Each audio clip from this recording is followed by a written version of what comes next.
બનાસકાંઠામાં પાલનપુર તાલુકાના પેડાગડા ગામે ગૌચરની આશરે 4 હેક્ટર જમીન પર વર્ષોથી વસવાટ કરતા પરિવારમાં મકાનો પર જેસીબી ફેરવાઈ ગયું।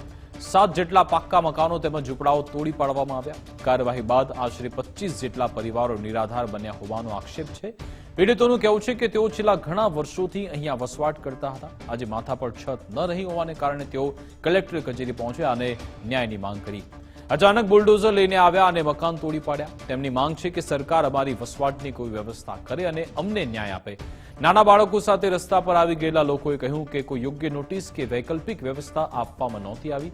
કલેક્ટર સાહેબ અમને સાંભળે અને મદદ કરે તેવી માંગ છે। ખેતર ખેડી નાખ્યું, ઘર તોડી નાખ્યું, હવે રોજગાર અને રહેઠાણ બંનેના પ્રશ્નો ઊભા થયા।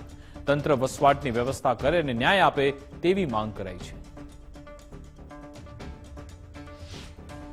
કે 1979 થી મોડીને બુચીબેન પૂજાબેન ના નામે જમીન ચાલતી હતી। એમને પાણી પત્રકમાં નામનું બની ગયું હતું, એમને ગણતરીમાં નામ આવી ગયું હતું અને 1979 થી મોડીને 2001 સુધી 7 બનાવ ઉતારામાં નામ આવતું હતું અને 1987 97 અંદરમાં જગ્યા ફાળવી દીધી સરકારશ્રીએ ફાળવી હતી।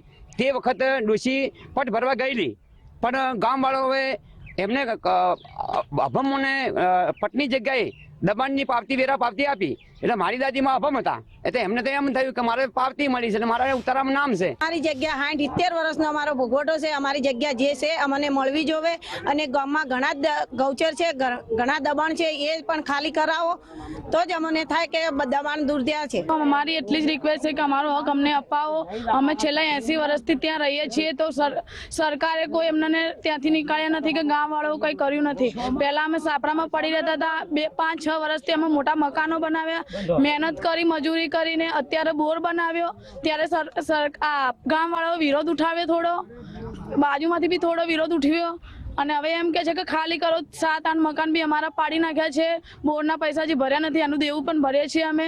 તો પહેલા બોર નતો બનાવ્યો, મકાન નતો બનાવ્યો, તેના પહેલા કેમ આ દબાણની માગણી ના કરી?